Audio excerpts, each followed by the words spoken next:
going to regret this. Welcome to the Nerd Party. Hi, this is Nick Anastasiou, story editor on Star Wars The Clone Wars and Star Wars Bad Batch. And you are listening to Aggressive Negotiations.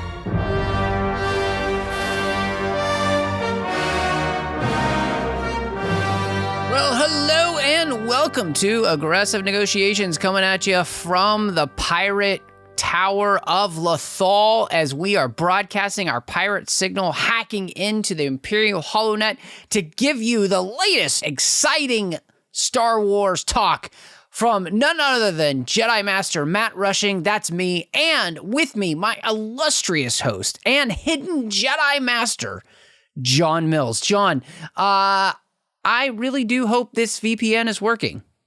So do I, because the only reason I signed up for this show from the Pirate Tower in Lothal is because I want the E-Wing eventually to show up because I'm going to hijack it. I know that's not a very Jedi thing, but I want one, and therefore I shall get one by any means necessary. I also, if we recall all the way back to the beginning of the show, we were talking about favorite ships, and one of mine is the B-Wing.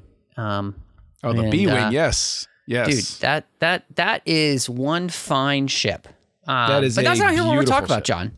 We're not actually here to talk about ships. We're going to talk about a different topic. But before we dive into that, I wanted to remind you that you can find Aggressive Negotiations wherever you're getting your podcasts, especially since you know that because you're listening. Yes. Now, maybe you would like to tell other people that, hey, I listened to this great podcast. It is called Aggressive Negotiations, and I feel like other people should listen to that too. Well, you know what you can do? You can go over to Apple Podcasts and give us a star rating and review. That helps people find the show, which is great.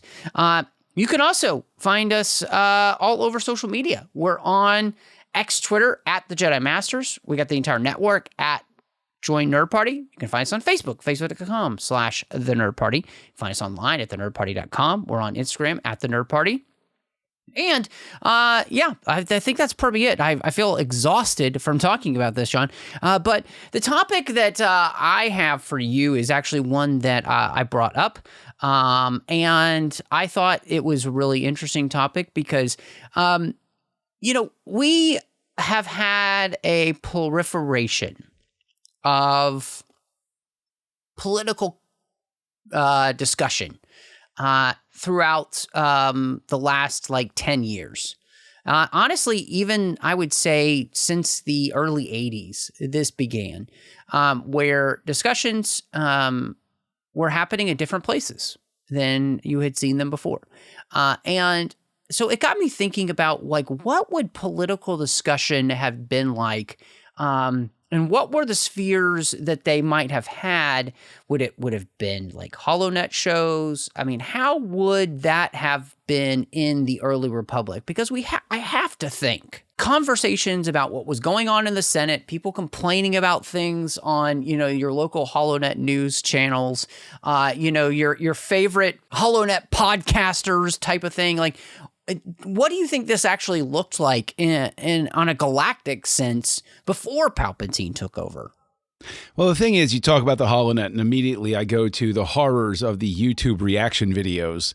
And can you imagine a Holonet thing where there's a person's hollow image over top of another hollow image with red arrows pointing at everything? Mm-hmm. Top 10 ways Palpatine borked the Senate this week or something like that.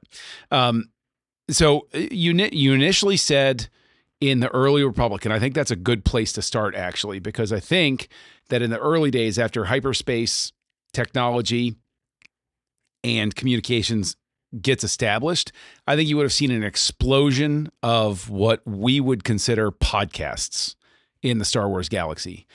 Because the Republic was more of a confederated thing in the beginning, at least according to the lore that we've had, I think you would have seen a lot more outer rim shows come together and mid-rim shows, and then you'd have the occasional inner rim, mid-rim crossover shows and stuff like that. And I think the early days of the Republic, you would see, it would basically be like ham radio, which is essentially what podcasting is, which is, just a little bit more structure to it and a little more, dual nature to it. So I think if we're going to start from that point, then I think that political shows and discussion is much more, loose in the early days of the Republic. But I think definitely if you were to trace it through time, by the time it gets to the late Republic, I think it would actually wind up being something that would be much more staid. I think that the people in the Republic, by the fall of the Republic, had stopped paying attention to politics, except for the anger and the reaction and being upset. Am I making sense there? So what would have remained would have been the galactic Holonet shows and people on the margins just arguing with each other. Sort of what we have on social media today, sort of stuff. Yeah, I mean, I think I like what you said with the idea of that the early days of the Republic, the idea of what was happening in the Republic would have been a topic of conversation that you would have seen on all of these, different types of shows. And I was just really struck by this because, I think you're right. There would have been a lot of things that we know as kind of like podcasts or something like that would have been available. I think of like every planet, having its own Sunday morning news type shows, where you get the pundits on there talking about what's going on in the Senate and how it's impacting, Chandrilla or, Alderaan or any of those type of things. It makes sense that would be something that would be the case, because you're a republic, you're a part of the process, and also you would have a very vested interest in what's happening there because of how it impacts you and your planet being part of the Republic. So that's something I think is really interesting. And again, obviously in social media didn't even exist when Star Wars was coming out. So that's not even a thought in George Lucas's head as to this being anything that could be a possibility or whatnot. And yet one of the things I think is interesting because we actually do see this, though, this idea in Andor with what happens on Gorman, where the Gorman revolution there in the city is being broadcast by news media outlets. And they're all friendly, of course, at that point to the Empire. But I have to extrapolate that those same type of things were happening in the Republic.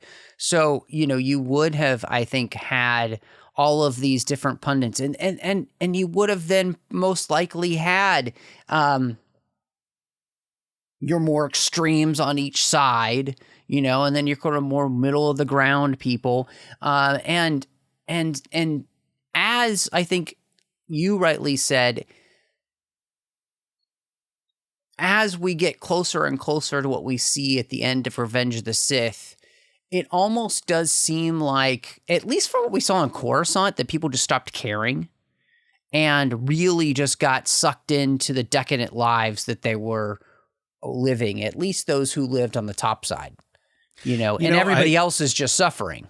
What you said triggered in my brain a line that Padme had that's always been one of my favorite lines in the entire 6 films that Lucas made, which was, "This war represents a failure to listen." So I think that people were talking, but nobody was listening. And I think that is definitely a point that seems very valid nowadays. Well, and on top of that, I love that you said that because there's that Clone Wars episode, right, where she brings out one of her handmaidens, people that works on her staff, right? And what does she do? She uses her as telling her story of what's happening to just the normal people of the galaxy because of this war. She gives voice to that. And yet, like you said, at that point, nobody seems to be listening. Oh, it tugs on their heartstrings for 5 minutes, but then they forget about it. It's like, oh, they put the black square in their social media and then they forget about it, because they're too busy with just the bread and circuses in some ways. And I think that's really, really interesting, because it is in some ways, even though they don't have the social media aspect in Star Wars, there is a reflection that's happening on us through the what we see with the Republic in the prequels, what we see in the Clone Wars, what we start to see, after the Clone Wars and through Andor, and it makes me wonder then, John, if you have such an infrastructure, most likely, of news outlets and the possibility of holocasts, that are happening all over the galaxy, talking about these things. We know Palpatine wasn't universally loved from day one. Mm-hmm. And so how do you think he goes about in tracking these people down and making sure that they are silenced in a way that doesn't blow back on him? Oh, see, I don't think Palpatine would have bothered silencing people outright. Ooh, you don't think so? I don't think so. I think that Palpatine, what we've seen clearly, and let's look at, okay, I'm going to break down before I move forward to this point. I'll call out, it's very easy for all of us to say, like, even when we're looking at Star Wars, people are occupied with bread and circuses, and that is true. But you also have characters like the Martez sisters, who are actually just trying to figure out how to survive. They're not trying to change the world, because they're like, okay, I'm just trying to play by the rules that I know exist and survive and succeed that way. And I think that's a space where a lot of people exist. And then going forward, to the other point about would Palpatine have hunted people down and taken them out? I don't think so. I think that the Holonet proper, people would have been afraid of, because they would have known that the Empire is listening. What are the odds? I think in that case, it sort of becomes like playing the odds about speeding. Are the cops watching? They might be, or they might not be. The threat of being known is enough to make you behave sometimes. And I think that would keep the Holonet itself a relatively quiet place. But I think Palpatine would have an eye toward being perfectly happy with the idea that people were out there stoking anger and argument, because if people are arguing with each other, they're angry at each other. They're no longer angry at him. And they'll take care of themselves, and they'll keep themselves occupied while he's at work doing his thing. And then it's, you know what, I'll even give a positive nod to Ghostbusters too, where they talk about the slime under the city. I know, right? Controversial. But it's like the slime. Palpatine is the slime in New York City in Ghostbusters too. He gets his power from the energy that's out there.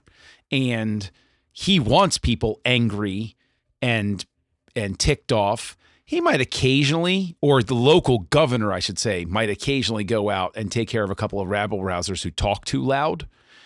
But otherwise, it's just more anger and fear. And then every so often, you just have to make an example out of somebody. And then that makes people even angrier, and maybe they take action, maybe they don't. But we also know that Palpatine thinks the rebellion doesn't stand a chance against him.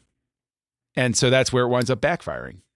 Yeah, I mean, that's such an interesting thing, because I also, again, I come back to the idea of Andor, right? And you have all of the people who legitimately work in the propaganda department, Sure. And their whole role is to just shape the narrative. And they create the narrative, and then they make sure that all of the sources that want to survive in some ways parrot the narrative. And of course.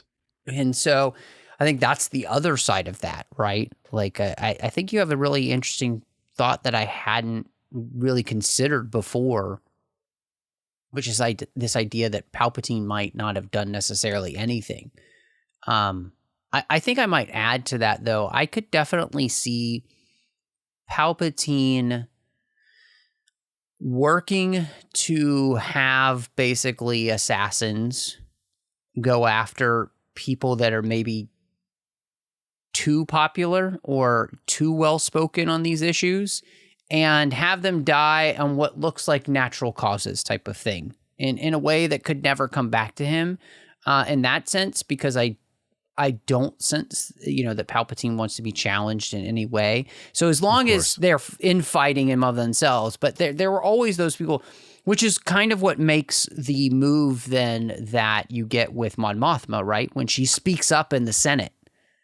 And then, the speech that we get in Rogue One too, such a dangerous thing to do. And you hadn't seen actually anybody really do that before until she does. And so I think that's really interesting as well, because you do get this, to me, that this whole conversation really comes together in the sense that all of the major sources of opposition to Palpatine by that point had really become silent. Well, I think that with your idea, I don't disagree with you, obviously, that Palpatine would have wiped a couple of people out, or his, the team that did that job would have kept enough of an eye on things. I think that the people that would have been silenced would not have been the talkers, but the provers. Anybody who did some digging and was all of a sudden they were like, oh, look, I've got evidence of a list that Palpatine had. Oh, look, I've got evidence of a list that Palpatine had where he is aligning resources for this or something like that, or somebody uncovers something that's going to be detrimental to keeping order, then they'll take that person out. But otherwise, I mean, it's human nature. I mean, you go back to, my own youth, people would just sit around in the neighborhood and they would just, that's where conspiracy theories would flourish, and people would debate things at cocktail parties or even at birthday parties, or when the parents are talking in the corner during the Chuck E. Cheese party or something like that. It was still happening, but the stuff that would happen even back then is eventually some investigative person would say like, oh, look, I've got a box full of documents from this big pharma company. And then all of a sudden their car brakes fail and they're destroyed. That type of stuff. I think that's where you and I align, is he would have taken people out. But I just think by and large, he would have let people say whatever they wanted to, as long as they couldn't prove it. Yeah. I mean, I like that. And I also think that it seems as though, and this would be really interesting to kind of see in, the expanded media that they do with books or something, but the way in which Palpatine would use kind of a bread and circuses type of atmosphere to make people love him. Because again, that's it's something that we see in Andor, where when Mon Mothma is having conversations with these senators, right, about the lack of actual are the loss of rights that are being taken away slowly but surely. She can see it, but other people just buy into what's being told to them, kind of thing. And we saw the fact that there's that really weird Coruscanti talk show like The View or whatever or something, where there's like weird two women that were talking, and then what's his face's mother's watching, and it's just like, so you just get this sense that and I think that would actually be fascinating to see Palpatine's propaganda and publicist spokesperson, or whether what is being done to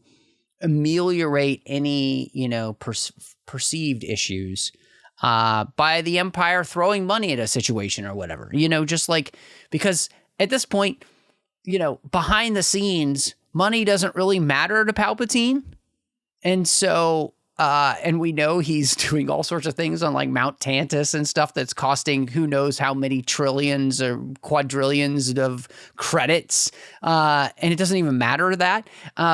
So what else are they doing to just like throw this pork barrel, thing at this planet? Sure. And, like all of that to me, like, we're getting in the real minutia of like the politics of Palpatine and how he would ameliorate his takeover of the galaxy. But to me, it's just kind of fascinating. No, fascinating. You're talking to the guy. I've told the story I don't know how many times. So my friends were all bristling at the time. It was like, oh, the Senate and they're talking about political machinations and the Phantom Menace. And I'm the one looking at them. I'm like, what's wrong with you? That's just fascinating. I want to see that stuff. But I think that where my brain goes, and I'd forgotten about the show in Andor that you're talking about, but I remember it now. But see, I'm old enough to remember the McLaughlin Group, which aired on NBC. And anybody who's as old as me is laughing. Anybody who doesn't know what the McLaughlin Group is, go ahead and look it up online. I would love to see a Star Wars show that had something like the McLaughlin Group going on, but with, Sate Pistage or Pistage. How do you pronounce his last name? Sate Pistage? How do you pronounce that one? I honestly don't know. I don't know. Somebody go over to the nerdparty.com/contact. Let me know how the heck am I supposed to pronounce that? I've only ever seen it written. I've never heard it spoken by anybody. Great taste in headwear from that guy, though. Really like it. Anyway, but to see those sorts of, a spokesperson like you're talking about, Masameda is sitting on this talk show that's being moderated by somebody, and they have these arguments back and forth. And would it have just been something where it's a group of people where basically the debate is, to borrow the joke from Futurama, this new bill goes too far. And I say this new bill doesn't go too far enough, like that sort of thing, where where do you see that show existing? Like, I think maybe that what you're talking about in Andor didn't scratch that itch for me. What do you see a panel show like that? Or do you see something more like Meet the Press, where it's just one person interviewing a rep from the quote unquote admin from, Palpatine's cabinet or the Imperial Senate? I mean, I absolutely see that show there in Andor as basically being, the Coruscanti housewives' favorite, like The View type of thing, Sure. That's just, giving the administration's talking points. But I can absolutely see, Masameda type of person being on, a Meet the Press style show to talk about the latest glories of what the Empire is doing to help, the planet of Seleucami recover from the Clone Wars, and the projects on Utapau to the repair the damage done by the clone attack when General Grievous is taken out. And, just all of this type of stuff. You could totally see all of those type of things, happening in this world. Oh, see, I love this idea of Masameda sitting there on a Meet the Press style show, talking about the controversial moves not to send funding to Felucia to repair the deforestation from something that detonated or something like that. Exactly. Yeah, I could see that real easy. I could also see something like, then I get that reaction video on the Holonet in my brain again, where it's like, oh, look what Masameda's talking about. But I looked over here, red arrow to this picture of another thing. Is that really Masameda? I think that's a fake Masameda. And, heck, you could just have shots of all the actors who put on the blue makeup in the prequels, and they could say it's a body double, that sort of thing.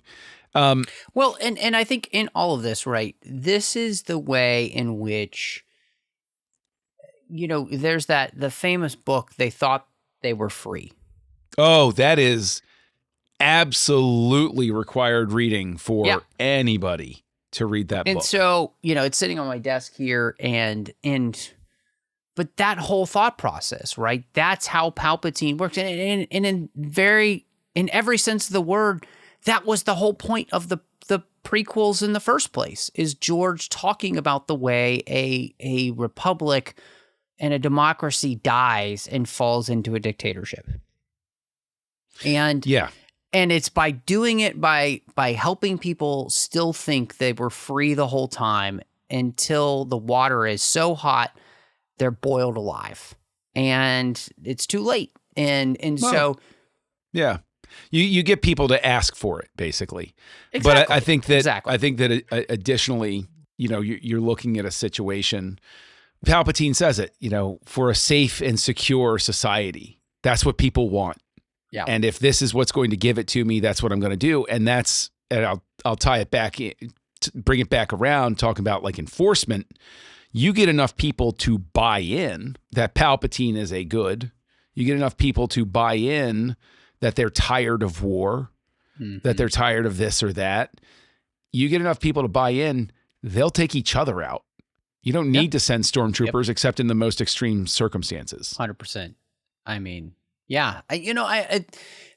It's one of those things where, and I love these type of discussions that we end up having. And a big part of that is to me, it always reinforces the ways in which the prequels were such a fertile ground and there was so much more for George to explore. And it's why, when people ask, I always have enjoyed the prequel series even more than I did the original series, because the amount that you could play with is so much richer. And it's the reason we get to keep having these type of discussions. Gosh, I mean, think about it. It's the reason in which, like, when you follow up that period with the Bad Batch and then Andor, and there's so much richness that can happen there. And it just makes me really thankful that, George Lucas did this, that he gave us these things to be able to talk about it. And it makes it a lot of fun. Some days, there are days that are harder than others, my friend, and it just makes me glad that we get to sit and talk about this stuff together. But if people wanted to catch up with you, and find out what's going on with you and all of that kind of thing, where would they find you, man? Well, gosh, you can find me out there on the wilds of the internet as Kessel Junkie, KESSELJUNKIE. I'm mostly active on Letterboxd and Goodreads nowadays. I watch and I read anything. I don't shy away from anything at all, with the exception of the Terrifier movies, because they suck. The first one did, so I'm not going to watch the other two. Deal with it. Anyway, then you can find me here on the network, co-hosting a show called House Lights, where we discuss the work of directors, whether their entire body of work or by decade. We have different ways of looking at everything. I do that with Tristan Riddell and Darren Moser. I have a habit of appearing as a guest over on a little show called the 602 Club, which I think is a great way to tee up and let people know where they can find you, Matt. Well, you can find me all over social media under the name Matt Rushing02. You can also find me here on the network with a completed show called Owlpost, talking about every single chapter of the Harry Potter series, one chapter at a time.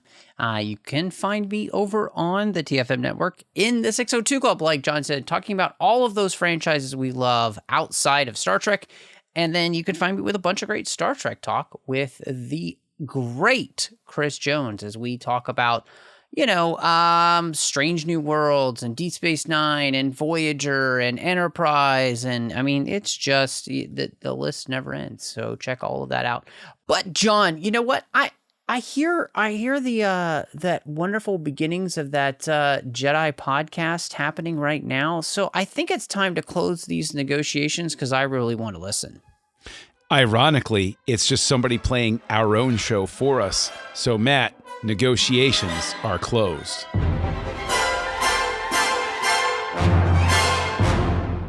Join the revolution. Join the Nerd Party.